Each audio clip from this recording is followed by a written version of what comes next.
This is Math 131, section 11.2. We're going to start by talking about personal loans, like you would get from a bank or finance company.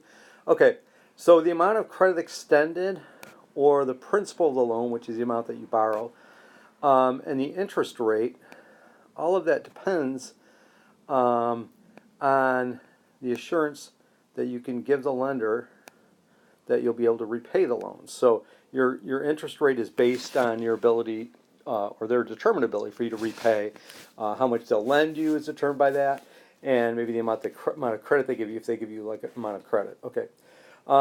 Security, or sometimes we call that collateral, okay, is anything of value that you pledge, you being the borrower, that the lender may sell or keep if the borrower does not repay the loan. Okay, so you don't give it to them, but you hold that up as collateral security. So, in case you default on the loan, they can repossess that property. Okay, so it's anything of value that you pledge, sort of as to back up that loan. Okay, let's start with personal loans. A personal note is a document or agreement that states the terms and conditions of the loan. So a document that states the terms and conditions of the loan. So if you get a loan, you'll have a personal note that tells you what the conditions are. Okay. Sometimes bankers grant loans without security, but instead of that, they might require a cosigner, signature of one or more other persons called cosigners who guarantee that the loan will be repaid. Okay. So if maybe you're a college student or you're under 18, well, usually you have to be over 18, but maybe you get a student loan and you from a bank, and you don't have anything to put up as collateral, but maybe one of your parents might co-sign. Okay, that means that they're going to be responsible for the loan if you don't, if you aren't able to repay it. Okay, interest. Okay, interest is the money that the borrower pays to use the lender's money. So it's kind of, you're paying to have use of this money. Okay. And we're going to talk about simple interest in this section. And simple interest is based on the entire amount of the loan for the total period of the loan. Okay. So this is our simple interest formula. Interest is principal times rate times time, multiplying all three of those. So I equals P times R times T. Principal is P, R is interest rate is a decimal, and T is time. So remember, if we're given a rate of 6%, our decimal would be 0.06. Okay. So P is the principal, or amount that we borrow. R is the rate of interest expressed as a decimal, and then T is the time in days, months, or years, depending on how we determine that. Okay. Okay. So we're going to use simple interest formula, and our most common type is ordinary interest. Okay. Okay, so for ordinary interest, we assume that each month has 30 days, okay, and a year has 12 months. Okay. In other words, we have 360 days in a year. So we don't worry about 31, 30, 28, 29. We assume every month has 30 days and there's 12 of them. Okay. So on the due date of a simple interest note, borrower must repay the principal plus the interest. So you owe the whole amount of the loan plus the interest on the due date. Okay. So that's called an ordinary interest loan. Okay, so let's look at an example of that. So Sherry Tornwell needs to borrow $6,200. I'll highlight the most important points of this. Borrow $6,200, so that's her principal, to replace air conditioner home. Okay. So she obtains a 30-month loan with an annual simple interest rate of 5.75%. Okay, and we want to know the simple interest she's charged on the loan. Okay, so we're going to look at our interest rate formula for this. I equals P times R times T. Okay, so our principal is $6,200. That's how much she borrowed. Now 5.75% is 0.0575. So that's our R as a decimal. Okay, T is 30 divided by 12. We're doing years now, so we want T in years. So we take 30 months and divide by 12 to get 2.5 years. Okay, so that's years there. Okay, that's why we have to divide by 12, because we're given 30-month loan. Okay, so I equals P times R times T. Okay, so there's our simple interest formula. So 6,200 times 0.0575 times 2.5, which is $891.25. Okay. So the simple interest on $6,200 at 5.75% for 30 months is $891.25. Okay. And in these problems, we're going to use a calculator, so we're not going to do these by hand. Okay, so the amount principal plus interest that Sherry will pay the credit union at the end of the 30 months to pay off her loan, okay, will be the 6,200 plus the 891.25. Okay, so that would be $7,091.25 if we add those two. So the amount that she pays is principal plus interest, which is 6,200 plus the interest 891.25, which is 709.125. Okay. So to pay off her loan, Sherry will pay the credit union $7,091.25 at the end of 30 months, or 2.5 years. Okay. Remember, we use 2.5 for T because we're talking about years, because we're talking about annual interest rate. So we have to use the same unit, which would be years for T. Okay, another type of loan not as common is called a discount note. Okay. So at a discount note, the interest is paid up front at the time the borrower receives the loan. Okay, and then the interest charged in advance we call the bank discount. Okay, so basically you're going to pay the interest first, and then you're going to pay off the loan at the end of the loan. So it's a little bit different, not quite as common. Okay, so let's look at an example of a discount note. Sigrid Cook took out a $500 loan. You get a 10% discount note, so that would be the interest rate for 3 months. Okay. We want to know the interest she must pay to the bank on the date she receives the loan, which means she has to pay up front. Okay. The net amount of money she receives from the bank. Okay. And the actual rate of interest for the loan. So this one's a little bit different. Okay, now for T, we're going to use 3/12 because it's 3 months and T is in years. So that would be 1/4. Okay, so we'll use 3/12 because we're 3 months, 3 out of 12. Principal is 500, right? Interest rate is 10%, so that would be 0.10 as a decimal. So our interest is P times R times T, which is 500 times 0.1 times 3/12, which is 1250. Okay.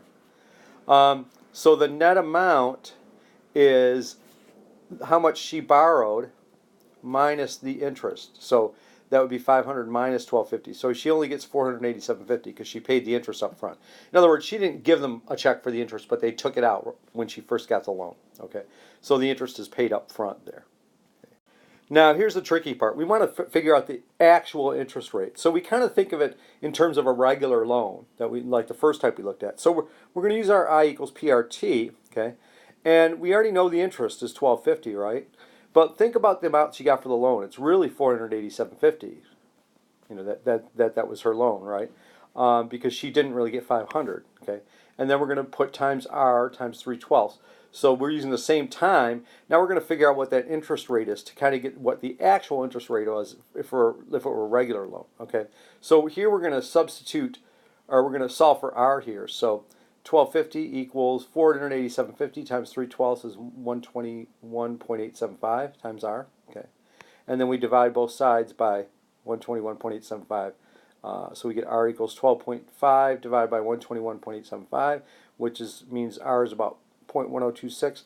So the actual interest rate is about 10.3%. Okay, so because she's paying the interest rate up front at 10%, it's really like paying 10.3% at the end of the loan. Okay, so the actual rate of interest is what she would pay at the end if it were that type of loan. Okay, so it's actually a little higher than the quoted rate for a discount note. Okay, so when you see discount notes, they quote you a rate which is lower than it actually is because of the way you're paying the interest. Okay, a lot of times with loans you'll make payments before the due date, and it may be partial. Okay, so if we say a partial payment is a payment that is less than the full amount owed and made prior to the due date. Okay, so that's called a partial payment. Okay, now the Supreme Court actually made a decision based on this, on how banks can calculate this payment. That's called the United States rule. Okay.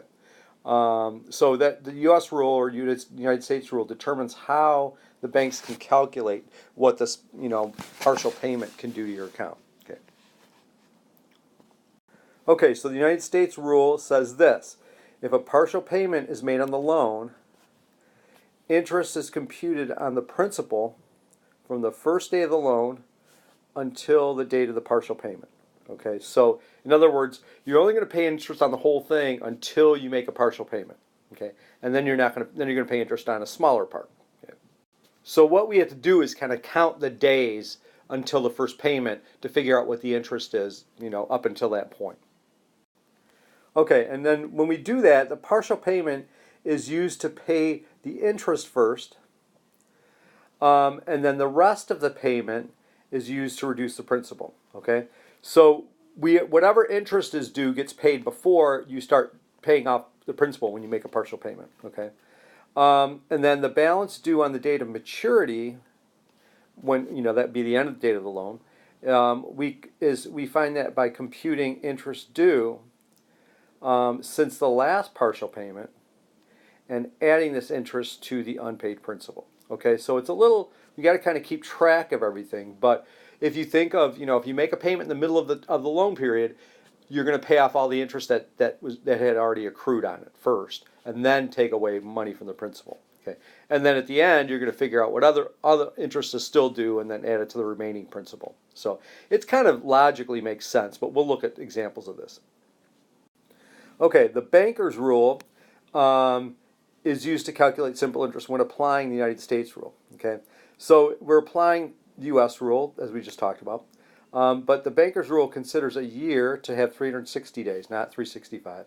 Okay, and any fractional part of a year is the exact number of days of the loan. Okay, so we don't use 365, we use 360, and we're going to look at part of a year using the exact number of days. So we have to count days for the banker's rule. Okay, but we're going to divide by 360 and not 365. Okay, now we're still going to use the months of the year with the correct days. So January has 31 days, February 28, we'll assume it's not a leap year, March 31, April 30, May 31, June 30, July 31, August 31, September 30, October 31, November 30, and December 31. Now if you remember, if we, the little rhyme here, 30 days has September. Oops, I have to put that on there. 30 days has September, April, June, and November. Okay, and then we say all the rest have 31, right? Except February, which is 28, and then leap year is 29. But we'll just use 28 for February. Okay, so if you can remember September, 30 days has September, April, June, and November. The rest are all 31s. And then except for February, which has 28. So that's an easy way to remember that. And then what we're going to do is count the days from the first of the year until we get to the date that we make a payment on the loan, and that'll be how many days we'd have to accrue interest, divided by 360. So this table tells us like what day of the year it is. Like if you go to the last day of February, it's the 59th day of the year because we take 31 plus 28. If we go to, say, this is January, February, March, let's say we go March 23rd, it's going to be the 82nd day of the year because we're going to add 31 plus 28 plus 23. Okay, so this table just tells what day of the year each date is. Okay, what date number of the year. Okay.